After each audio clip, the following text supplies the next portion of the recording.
Bom, nessa aula nós vamos falar sobre a Revolução Francesa.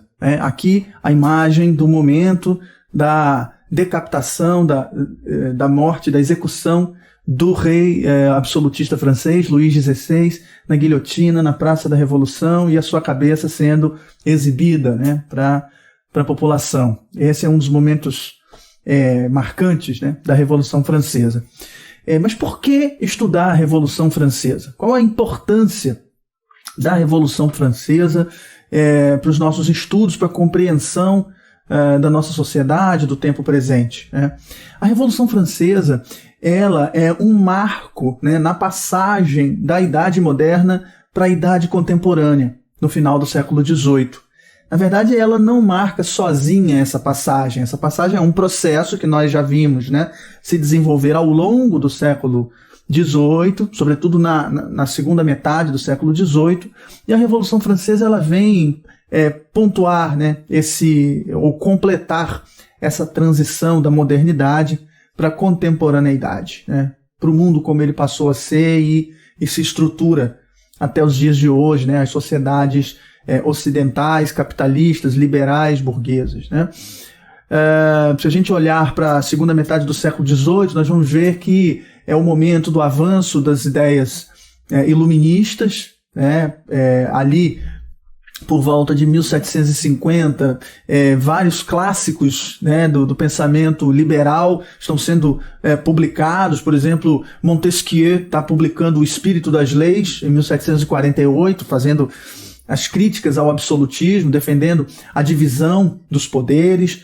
Em 1751, Diderot e D'Alembert organizam, né, a publicação da Enciclopédia, reunindo, né, todo o saber, todo o conhecimento racional sobre a natureza, os fenômenos naturais, os fenômenos políticos, os fenômenos sociais, escritos pela ótica racional.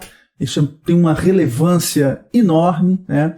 É o momento em que, por exemplo, no Império Português, né, o Marquês de Pombal, já no final da década de 1750, promove uma reforma na educação, expulsa os jesuítas e promove uma reforma na educação, criando a educação pública controlada pelo Estado, né, de base científica, racional. Já na década de 60, 1760, você tem a obra que vai marcar bastante, influenciar bastante o processo revolucionário francês, que foi o Contrato Social, de Jean-Jacques Rousseau, trazendo a ideia da representação política dos cidadãos através do parlamento e através da Constituição, das leis, né, como um contrato estabelecido, né, entre o governante e os governados, criando as regras do jogo, né, e formando ali a ideia de democracia liberal, onde cabia ao governo atender à vontade geral do povo, uma espécie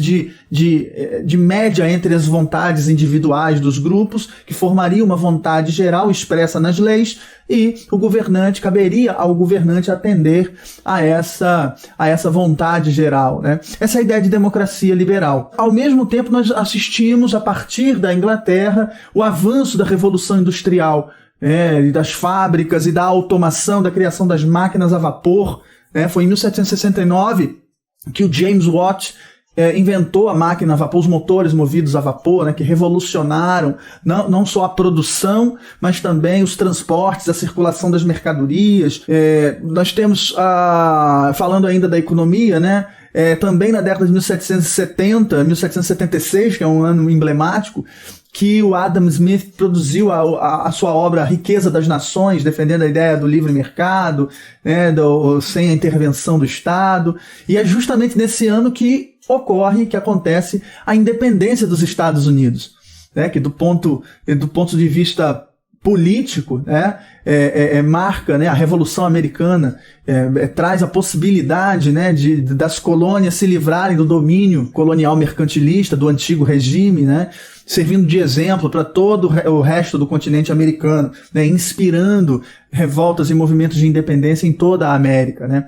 E a Revolução Francesa em 1789. Então, a Revolução Francesa, ela representa, como eu já disse, o ponto máximo desse processo de transição, ou ela é o momento de ruptura ruptura total, né, com o antigo regime. Então, para entender a Revolução Francesa, é preciso observar alguns aspectos importantes do antigo regime francês. A França pré-revolucionária, a permanência da velha ordem feudal. O que eu quero dizer com isso é que, apesar dessas transformações todas que vinham ocorrendo, o antigo regime francês se mantinha, né, e estruturado numa sociedade estamental, de ordens intransponíveis, né, de ordens dadas pela tradição, pelo nascimento. A sociedade ainda era dividida, como na Idade Média, entre os que rezam, entre os que lutam e entre os que trabalham, os que produzem, o mundo do trabalho. Então, você ainda tinha aqui, né, a sociedade dividida entre clero, nobreza e esse terceiro estamento de todos aqueles que não eram nobres, né, era um estamento, o terceiro estamento, né, a plebe, que era bastante heterogênea, bastante diversa, né? Você tinha desde os camponeses até os ricos burgueses, passando pelos trabalhadores urbanos, né, pela população pobre trabalhadora das cidades. Então você tem um mesmo estamento com classes sociais diferentes, né, e obviamente com interesses completamente diferentes, para não dizer contrários, né? Então, de todo modo, a permanência dessa estrutura social nos mostra que ainda havia forte presença, né, dos aspectos centrais do modo de produção feudal. Por isso ainda não estamos totalmente inseridos no modelo de sociedade capitalista. A ruptura com isso aqui é que vai consolidar, né, a formação do capitalismo, do modo de produção capitalista, né, com a estrutura das democracias liberais burguesas, partindo dos princípios, né, de igualdade de todos perante a lei, da representação política via parlamento e etc. Bom, a sociedade francesa do antigo regime, ela, dividida dessa forma, né, ela então colocava 97% da população aproximadamente, ou seja, o grosso da sociedade, né, era o terceiro grupo aqui, era a plebe, né? E uma parcela pequena, de cerca de 3%, é que formava a nobreza e o clero. Porém, politicamente, só esse grupo aqui era representado, apenas 3% da sociedade, porque o poder político, o poder do Estado e a participação no Estado e na organização política, seja administrativa, seja econômica, seja militar, era restrita à nobreza, né, e ao clero. 97% da população não tinha poderes políticos. Mesmo os ricos empresários, banqueiros, donos de empresas de comércio, grandes burgueses, não tinham poder político. E isso se torna um grande problema, principalmente para essa burguesia, nessa segunda metade do século XVIII. Além disso, além de concentrar o poder político nessa pequena parcela de 3% da população, a questão tributária, né, ela caía totalmente sobre a plebe. A nobreza tinha privilégios, né, feudais, não pagava impostos, enquanto que a plebe era responsável, né, por sustentar essa sociedade. Os camponeses, por exemplo, ainda estavam presos aos antigos laços feudais com seus senhores, proprietários das terras onde eles viviam e trabalhavam. E cerca de 80% dos rendimentos desses camponeses eram usados para o pagamento desses tributos feudais, além do pagamento, obviamente, dos tributos à coroa, né, ao governo, ao Estado Nacional. Os trabalhadores urbanos, por exemplo, tinham rendimentos também muito pequenos comerciantes, né, quitandeiras, pequenos artesãos. Esses trabalhadores urbanos, né, o seu rendimento mal dava para se alimentar. Aliás, desde a década de 1760, a França atravessava, principalmente nas cidades, o grande problema da fome, do alto custo, do alto preço dos alimentos, né? Estimava-se que o que um trabalhador urbano ganhava por uma semana só era o suficiente para se comprar um pão, né? Então, esse era um grande problema enfrentado pela sociedade francesa, né? Na sociedade francesa, esses três grupos eram classificados como o primeiro estado, sendo o clero o primeiro estado, a nobreza era o segundo estado e o restante, toda a plebe, todos os não nobres e não clérigos, eram o terceiro estado, né? Essa figura, ela ilustra, né, essa divisão da sociedade francesa, né? Nós temos aqui uma figura que mostra, né, um camponês, essa figura do camponês, apoiado na sua enxada, no seu instrumento de trabalho, né, curvado, carregando nas costas, né, um clérigo, que é esse aqui da frente, ou seja, o representante do primeiro estado, do clero, né, seguido de um nobre. Repare nas roupas, nas vestimentas, né, desse nobre, né? Quando eu coloco aqui nessa pirâmide social a nobreza classificada como os que lutam, entre aspas, né, é porque a origem da nobreza é a origem guerreira da nobreza, né? Na Idade Média, os nobres eram os cavaleiros de armaduras que iam para a guerra, conquistar terras, defender suas terras, né? Com o surgimento do Estado Nacional, ali por volta do século XV, XVI, né? E com a consolidação do Estado Nacional, dos exércitos nacionais, etc., essa nobreza ela deixa de exercer esse papel militar, guerreiro. É claro que os exércitos nacionais, né, a cúpula militar que irá comandar esses exércitos, né, em grande parte terá origem nobre, né? Serão nobres, serão barões, duques, condes, etc., né? Mas os soldados, os guerreiros, pertenciam à plebe, né? Era um exército profissional, um exército nacional, né? Então, a maior parte da nobreza perdeu essa função social, né? Era uma nobreza palaciana, a nobreza que frequentava a corte, né? Esse aqui ostenta uma espada, mas a espada passa a ser meramente um símbolo, né, do poder nobre, mas não necessariamente essa espada aqui ficava suja de sangue, né, digamos assim. É uma nobreza da corte, dos cerimoniais, né, e da burocracia estatal, que ocupava os cargos políticos. E quem sustentava tudo isso era o terceiro estado, né. Essa é uma das milhares de charges, de figuras que estampavam os panfletos que circulavam pelas cidades francesas durante a Revolução, para mostrar à população, à sociedade, através de imagens, né? Até porque uma sociedade, né, analfabeta, então era preciso demonstrar através de imagens como essa a exploração e a estrutura social, né, da França do antigo regime, né? Então aqui que nós temos a presença, né, do feudalismo na França no século XVIII. Então aqui nós tínhamos uma nobreza parasitária, uma nobreza como essa que eu mostro aqui na imagem, que vivia das suas terras, da exploração de suas terras, né, explorando o trabalho camponês, cobrando impostos, né, dos camponeses, e que vendia terras como forma de acumulação também de riqueza. Como suas terras eram imensas propriedades, né, gerações e gerações de famílias nobres viviam da venda de terras. Vendiam para quem? Para a burguesia. Boa parte da burguesia, como não tinha influência política no Estado, não tinha poder político do Estado, tentava de alguma forma se enobrecer, ou seja, comprando títulos de nobreza.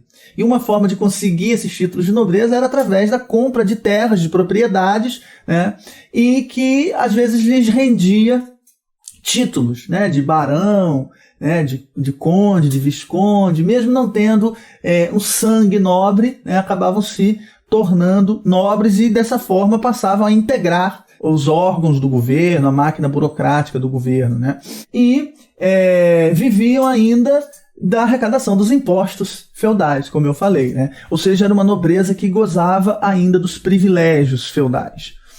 Você tinha uma burguesia, né, uma burguesia que via essa nobreza e essa estrutura do Estado ainda, né, feudal e com o poder absoluto dos reis, ou seja, a estrutura do Estado absolutista, como um grande obstáculo, né, para o desenvolvimento econômico da França, do país, e para os seus próprios interesses econômicos, para os seus negócios, né? Então era preciso abolir essa estrutura, ou seja, acabar com a monarquia absolutista. Além de possuir essa estrutura feudal, né, a França atravessava uma grave crise econômica aí no final do século XVIII. Na verdade, uma crise econômica que não atingia apenas a França, era uma realidade, né, provocada pela própria crise do antigo regime, pela própria crise da economia mercantilista. Nós vimos isso acontecer com Portugal também, né? Países que tinham sido potências mercantilistas, e a França também chegou a ser. A França possuiu muitas colônias, né? Possuiu colônias na América do Norte. Aliás, o território francês na América do Norte era tão grande, se não maior, que o território inglês, ali do século XVII e século XVIII, né? Além de experiências de colonização na própria América Portuguesa, né? Nós tivemos a ocupação da Baía de Guanabara pelos franceses, ainda no século XVI, né? Formando ali a França Antártica. Nós tivemos a França Equinocial no Maranhão, no século XVII. Durante um período a França dominou aquela região, fundou a cidade de São Luís, no Maranhão, né? Ou seja, a França era também uma potência marítima, mercantilista, né? Porém, enfrentava problemas econômicos nesse final do século XVIII, né? Um dos problemas eram os gastos, né, excessivos do governo, né? Primeiro, os gastos com guerras no final, na segunda metade do século XVIII, né? Nós tivemos a Guerra dos 7 Anos. Para quem não se lembra, a Guerra dos 7 Anos aconteceu ainda no reinado do rei Luís XV, né? Foi aquele conflito que envolveu questões territoriais, comerciais entre os países europeus, né? E que tinha em lados opostos a coroa britânica, a Inglaterra, e a França, né? A rivalidade entre Inglaterra e França já era bastante antiga, evidente. Nesse momento ela se torna mais evidente, né? E envolveu conflitos, né, em torno do comércio, inicialmente conflitos na região do Mar Mediterrâneo, né, na passagem ali do Atlântico para o Mediterrâneo, e também conflitos, disputas territoriais na América do Norte, envolvendo ali o comércio de peles de animais, o comércio de madeiras, né, da América do Norte, a colonização inglesa e francesa. Ali pelo Canadá, né, na Nova Inglaterra, enfim. Em 1758, os ingleses dominaram o território francês de Quebec, no Canadá. 2 anos depois, em 1760, dominaram Montreal, também no Canadá, e a Louisiana, que era toda a parte central da América do Norte, ali no vale do rio Mississippi, até Nova Orleans. Toda essa parte, que atualmente pertence aos Estados Unidos, era de domínio francês. E a França perdeu esses territórios para a Inglaterra na Guerra dos 7 Anos, né, o que foi regulamentado pelo Tratado de Paris, em 1763. Nesse contexto também, né, tentando recuperar os gastos com a Guerra dos 7 Anos, que a Inglaterra, mesmo tendo vencido a guerra, aumentou a sua exploração sobre as 13 colônias da América, e o que resultou, né, na Guerra de Independência dos Estados Unidos, que começou em 1775. Nesse momento da independência dos Estados Unidos, a França decidiu participar da independência dos Estados Unidos, enviando dinheiro, armas, soldados, né, uma tropa de cerca de 7.500 homens, para apoiar as 13 colônias contra a Inglaterra, né? E, quer dizer, os gastos com a Guerra dos 7 Anos e também com a participação na Guerra dos Estados Unidos agravaram a crise econômica francesa nas décadas de 70, né, 1770, 1780. Além disso, havia os gastos com a corte de Versalhes.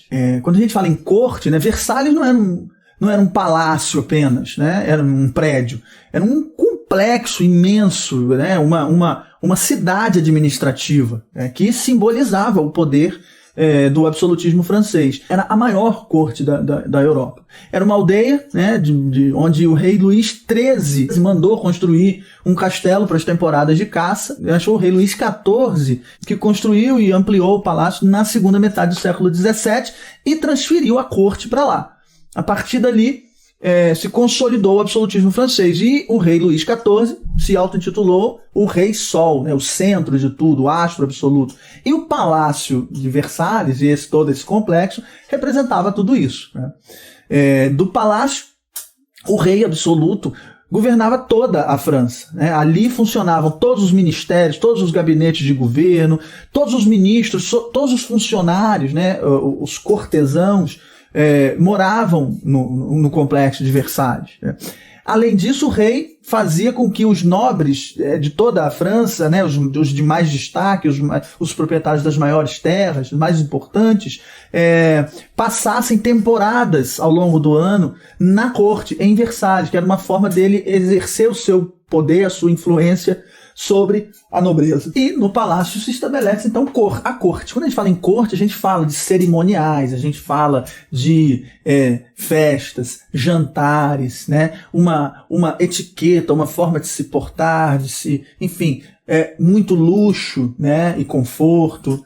Isso era uma corte. E nos reinados absolutistas de Luís XV e de Luís XVI, o palácio foi só expandindo. Então, o Palácio de Versalhes era o símbolo, né, do absolutismo francês, e os gastos com a sua manutenção agravavam ainda mais a crise econômica da França.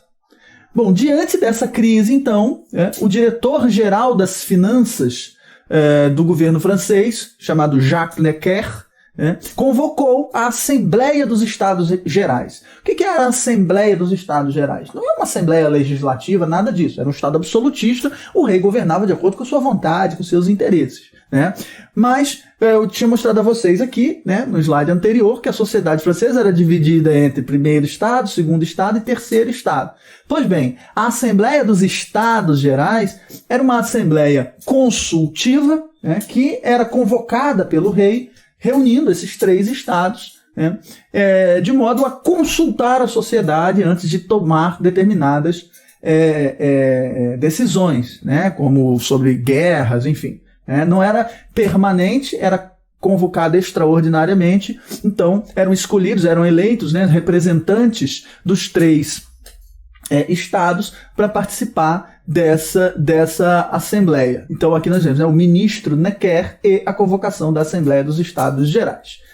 E aqui está o texto, né, da convocação da Assembleia dos Estados Gerais, que eu vou ler para vocês. Então ele coloca aqui, né, 1700, carta de convocação dos Estados Gerais em Versalhes. Né? E aqui está, nosso amado e fiel, temos necessidade do concurso de nossos fiéis súditos para nos ajudarem a superar todas as dificuldades em que nos achamos com relação ao estado de nossas finanças e para estabelecer, segundo os nossos desejos, uma ordem constante e invariável em todas as partes do governo que interessam a felicidade dos nossos súditos e a prosperidade de nosso reino. Essa é uma carta do ministro em nome do rei, né? E ele segue aqui. Esses grandes motivos nos determinaram, o nos aqui está com N maiúsculo porque é o rei, né? Nos determinaram a convocar a Assembleia dos Estados Gerais de todas as províncias sob nossa obediência, tanto para nos aconselharem e nos assistirem em todas as coisas que serão colocadas sob as suas vistas, quanto para fazer-nos conhecer os desejos e queixas de nossos povos, de maneira que, por mútua confiança e amor recíproco entre o soberano e os seus súditos, seja achado o mais rapidamente possível um remédio eficaz para os males do Estado, que os abusos de toda espécie sejam reformados e prevenidos. Então, pela carta, parece que o rei está disposto a ouvir os Estados Gerais e adotar medidas para solucionar a crise econômica da França, né? Mas vamos ver como funcionou essa Assembleia dos Estados Gerais, né? Então, como ela era organizada, né? Você tinha, então, ali, né? Primeiro que a representação política não reproduzia exatamente os estamentos em que se dividia a sociedade, né? Ou seja, se os indivíduos do terceiro estado, a plebe, representava 97% da população, como nós vimos lá, né, a sua representação em número de deputados no terceiro estado, na Assembleia dos Estados Gerais, era de cerca de 578 deputados, o que dava mais ou menos a metade, 50% da Assembleia. Não era 97% da Assembleia, era 50% da Assembleia. E a outra metade dos deputados representava o primeiro e o segundo estados, sendo de 291 deputados do primeiro estado e 285 do segundo estado. Então, era metade o terceiro estado, a outra metade dividida entre primeiro e segundo estados, né? E mais, como que eram as discussões na Assembleia dos Estados Gerais? Os 3 estados apresentavam suas propostas, né, para a solução da crise ou para o que quer que fosse ser discutido, e depois essas propostas seriam votadas, né, para se tirar então uma decisão da Assembleia. Só que essa votação era um voto para cada estado. O primeiro estado era um voto, o segundo estado era um voto, o terceiro estado era um voto. Então sempre eram 3 votos apenas, né? E, geralmente, o primeiro e o segundo estado votavam a mesma proposta, né, e o terceiro estado outra. Quer dizer, era sempre um placar de 2-1 nessa votação da Assembleia dos Estados Gerais. Então, nesse caso, o que o terceiro estado apresentou como proposta, né? Primeiro, o terceiro estado apresenta a proposta de que as eleições fossem não um voto por estado, mas sim um voto individual por deputado, né? Sendo assim, cada deputado votaria na proposta que achasse mais interessante, depois haveria apuração para ver quantos votos cada proposta recebeu. Ou seja, poderia dar meio a meio, né? Porque a metade era de deputados do terceiro estado e a outra do primeiro e do segundo, enfim, mas na visão do terceiro estado seria uma votação mais justa, né?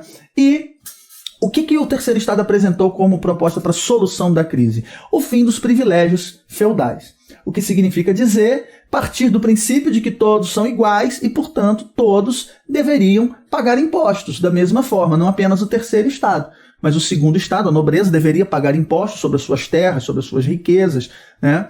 E também o clero deveria pagar impostos. Se todos pagassem impostos e dividissem os custos de sustentação do Estado, a França se recuperaria rapidamente da crise, né? Só que nada disso foi aprovado, né? O primeiro e o segundo estados votaram pela manutenção do voto por estado e na sua proposta, que era aumentar os impostos sobre o terceiro estado, manter os privilégios feudais e aumentar a carga tributária sobre o terceiro estado. E essa foi a proposta vencedora e que, obviamente, seria adotada pelo rei. Isso provocou, então, uma revolta do terceiro estado, né, que se recusou a aceitar esse resultado, se retirou da Assembleia dos Estados Gerais, se reuniu num grande salão no Palácio de Versalhes, um salão que era um salão de esportes, né, que era onde era praticado um esporte, um jogo de pela, que era tipo um jogo tipo um squash, né, que era praticado lá dentro. E nesse grande salão, o terceiro estado todo se reuniu.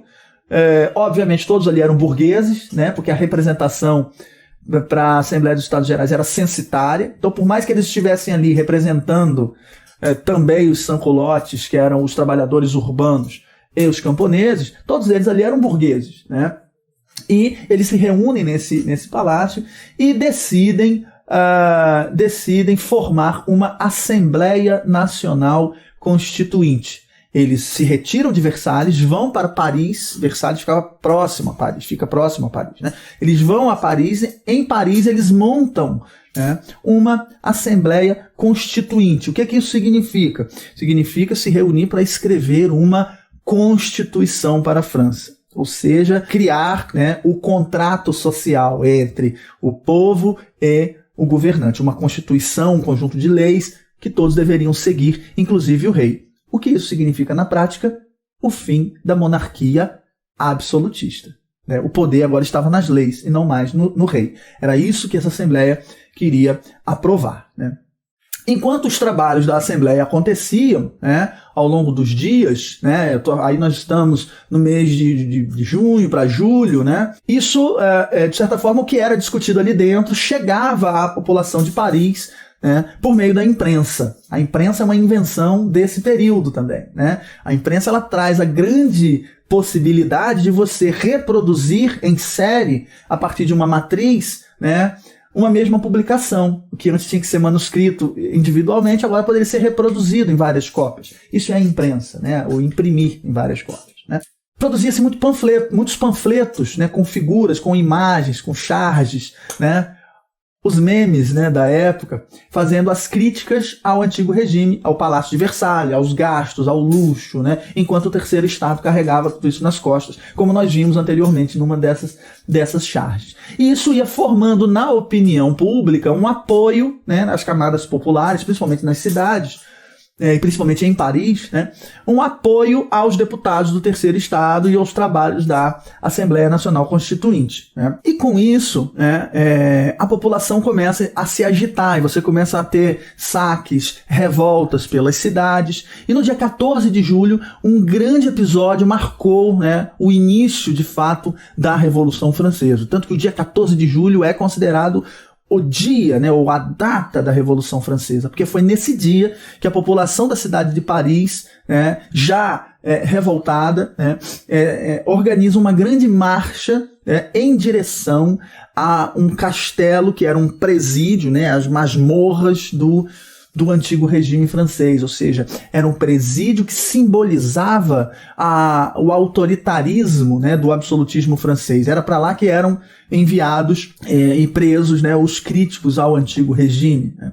E a população marcha em direção a esse presídio, que é a Bastilha, e consegue invadir o presídio, render os soldados da Guarda Nacional, que muitos deles passam a aderir à revolta popular, invadem os depósitos de armas da Guarda Nacional e do Exército Francês e tomam armas, canhões e conseguem libertar, destruir o prédio, né, da Bastilha e libertar os presos, né. Nesse momento, 14 de julho, a Assembleia Nacional Constituinte e a burguesia assumem o controle, né, da cidade de Paris, assumem o controle sobre a Guarda Nacional e nós vemos aí a ascensão da burguesia e a derrocada, né, a decadência do absolutismo, que era simbolizado pelo presídio, né, pela Bastilha. E nesse momento nós temos então o que podemos chamar de a Revolução Popular, né?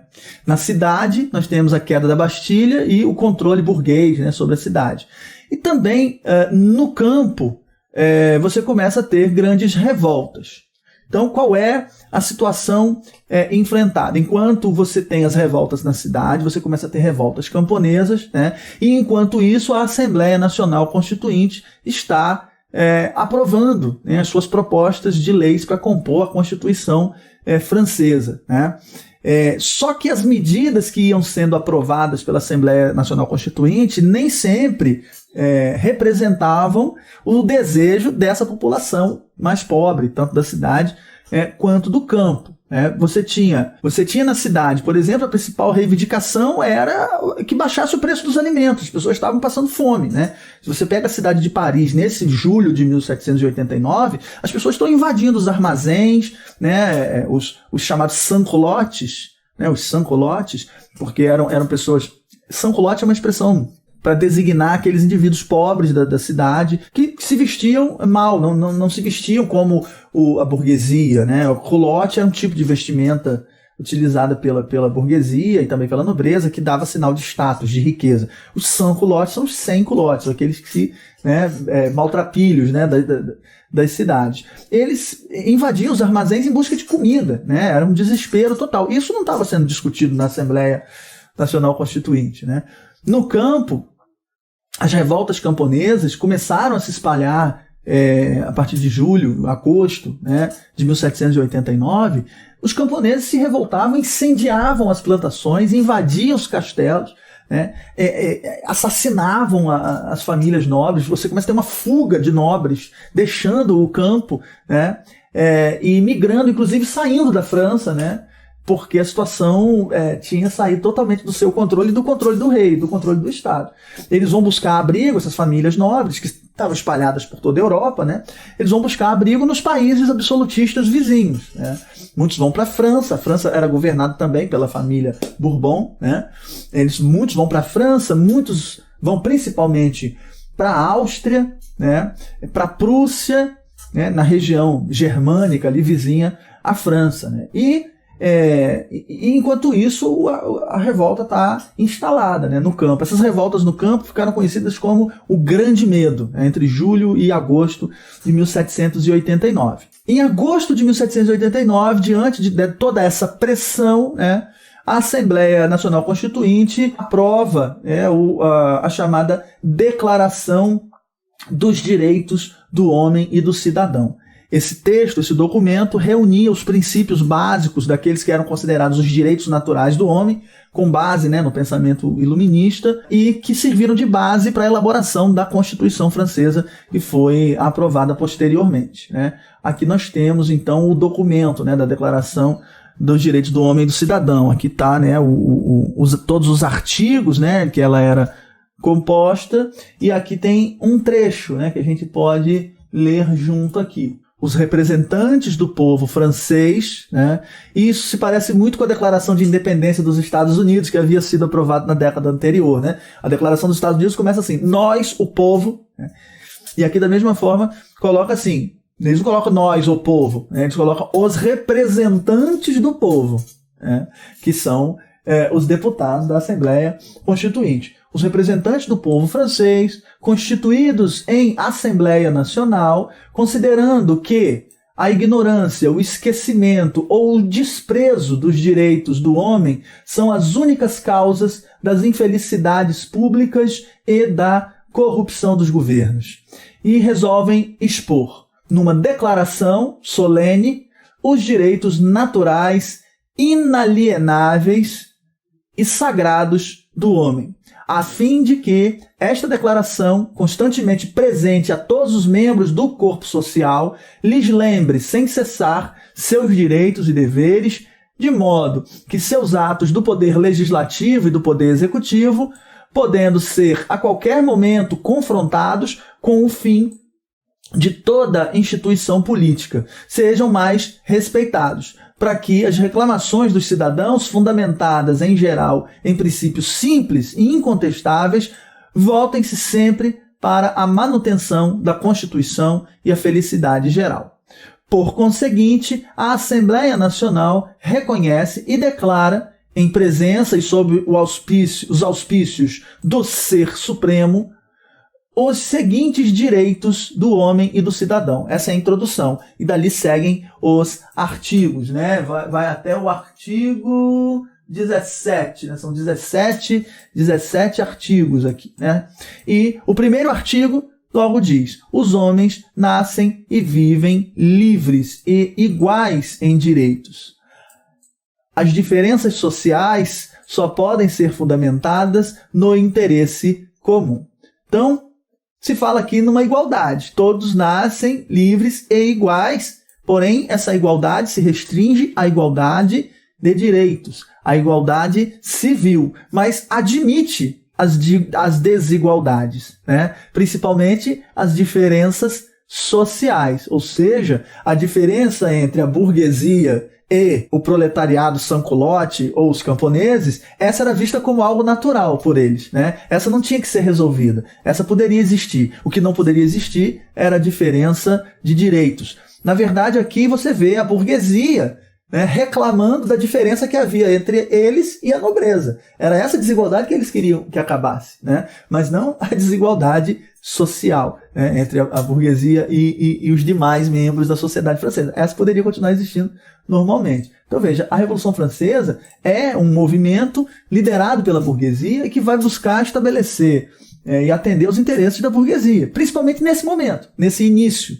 da Revolução Francesa. Portanto, ela não se apresenta ainda como uma revolução propriamente dito, para se prender aí no conceito de revolução. Ela é muito mais uma reforma que quer substituir a monarquia absolutista pela monarquia constitucional. Ainda reunida a Assembleia Constituinte, em julho de 1790, foi aprovada ali uma legislação que foi batizada de Constituição Civil do Clero.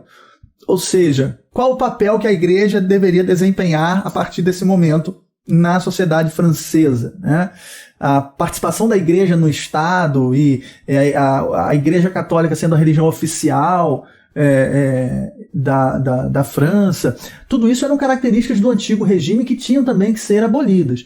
E a Constituição Civil do Clero, aprovada em 1790, já no ano seguinte, separava a igreja do Estado. Ou seja, o Estado tinha que ser laico, O Estado francês, ele tinha que se basear na Constituição, nas leis, Não tinha que seguir nenhum princípio religioso. O Estado tinha que ser laico. E também nessa Constituição Civil do Clero houve a apropriação pelo Estado dos bens da Igreja. Então, todos os palácios, todas as terras e propriedades da Igreja na França foram apropriados pelo Estado. A religião católica e a Igreja poderiam continuar existindo na França, mas separada do Estado. No ano seguinte, finalmente, foi aprovada a Constituição francesa, em 1791, então nós temos a Constituição Francesa. A partir da Constituição Francesa, nós temos então o estabelecimento desse contrato social e o fim da monarquia absolutista. O rei, sem muitas alternativas, é obrigado a aceitar essa Constituição. Bom, aí aqui nós vemos algumas características dessa Constituição. Ela trazia a divisão dos poderes, estabeleceu então que a França seria uma monarquia constitucional, o rei deveria ser obediente às leis, aboliu os privilégios feudais. A partir desse momento, os nobres não poderiam mais arrecadar impostos dos camponeses, e eram obrigados a pagar impostos. Foram confiscados os bens da Igreja, ou seja, o fim do absolutismo, o fim do antigo regime na França. Porém, é preciso a gente lembrar que essa igualdade, mesmo, eu já falei que não era uma igualdade social, era uma igualdade civil de direitos, mas mesmo a igualdade de direitos não era tão igualitária assim. Por exemplo, em relação às mulheres.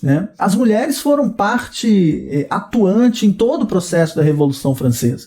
Para vocês terem ideia, por exemplo, em outubro de 1789, ali nos primeiros momentos da Revolução Francesa, as mulheres organizaram uma marcha em direção a Versalhes, saindo de Paris e indo para Versalhes, protestando contra o preço dos alimentos, a falta de alimentos, principalmente o preço do pão. E a partir do exemplo dessas mulheres, que eram feirantes que trabalhavam na cidade de Paris, um grande número de trabalhadores urbanos, homens, mulheres, se juntou a essas mulheres, e milhares de pessoas saquearam depósitos de armas e marcharam em direção ao Palácio de Versalhes. Cercaram o Palácio de Versalhes por mais de um dia, ficaram ali protestando e exigiram que o rei Luís XVI e a família real fossem para Paris para aceitar a Constituição e pôr fim ao absolutismo. E conseguiram. Quer dizer, as mulheres atuaram também na reunião, na Assembleia dos Estados Gerais. Você tinha mulheres participando, não como deputadas, mas protestando, gritando, participando dos principais protestos. E, no entanto, o direito ao voto, por exemplo, não foi dado às mulheres. O voto era masculino. Também não foi dado aos homens pobres, porque o voto era censitário. Desde o voto para formar a Assembleia Constituinte, que escreveu a Constituição, até o voto no próprio sistema eleitoral que estava previsto na Constituição de 1891.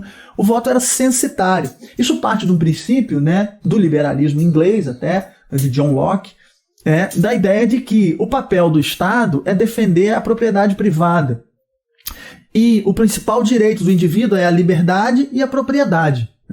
Logo, apenas aqueles que têm propriedade privada é que podem exercer, que devem exercer a sua cidadania, que devem interferir nas decisões do Estado. Quem não tem propriedade não tem que ter esse direito. Essa é a lógica. Então, por isso, o voto e o sistema eleitoral, ou seja, a cidadania, ela era censitária.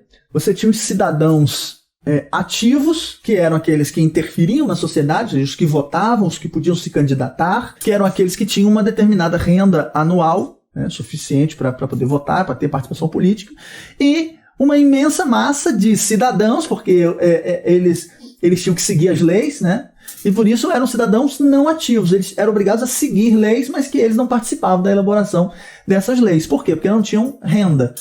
Isso criou uma insatisfação popular muito grande com esses aspectos da Revolução Francesa, que atendia apenas aos interesses da burguesia, e dos homens, da burguesia. Então, assim, quer dizer, a gente vê a Revolução Francesa nesse momento não muito como uma revolução, mas sim como uma Reforma. O objetivo da burguesia era apenas ter direitos políticos, poder participar das decisões políticas através das leis. Podia manter o rei, não precisava tirar o rei, desde que o rei obedecesse à Constituição. E não era isso que as pessoas, principalmente as pessoas pobres, queriam. A gente tem aí esse primeiro problema na Revolução Francesa. Um outro problema é a contra-revolução. O que eu estou querendo dizer com a contra-revolução? Lembra que eu falei do grande medo, ou seja, das revoltas camponesas, dos ataques aos castelos e da fuga da nobreza? Bom, a fuga de nobres para os países absolutistas vizinhos, como a Áustria, como a Prússia, deu origem ao chamado Exército dos Emigrados.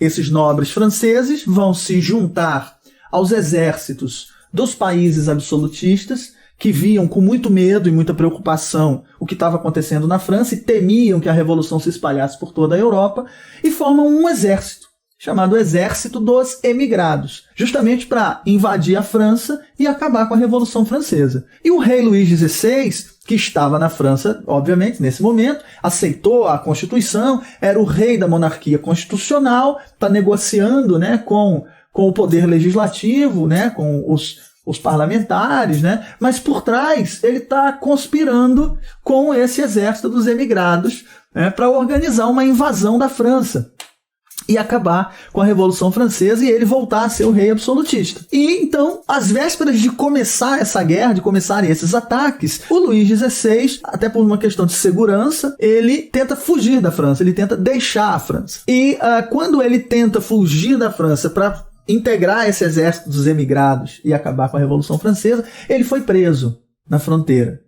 Então o rei está preso e a população continua se revoltando. Agora mais ainda, porque havia a possibilidade de começar uma guerra no meio do caos que estava ali, porque os exércitos estrangeiros iam invadir.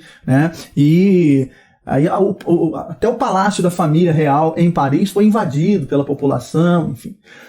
2 meses depois, então, o exército dos emigrados, liderado pelos nobres franceses emigrados, pela Prússia, pela Áustria, decidem invadir a França para acabar com a Revolução Francesa e restaurar o poder absolutista de Luís XVI, mesmo Luís XVI estando preso. Mas foram derrotados pelo exército francês, pelo exército revolucionário francês, numa batalha que foi conhecida como a Batalha de Valmy, a região onde aconteceu a batalha.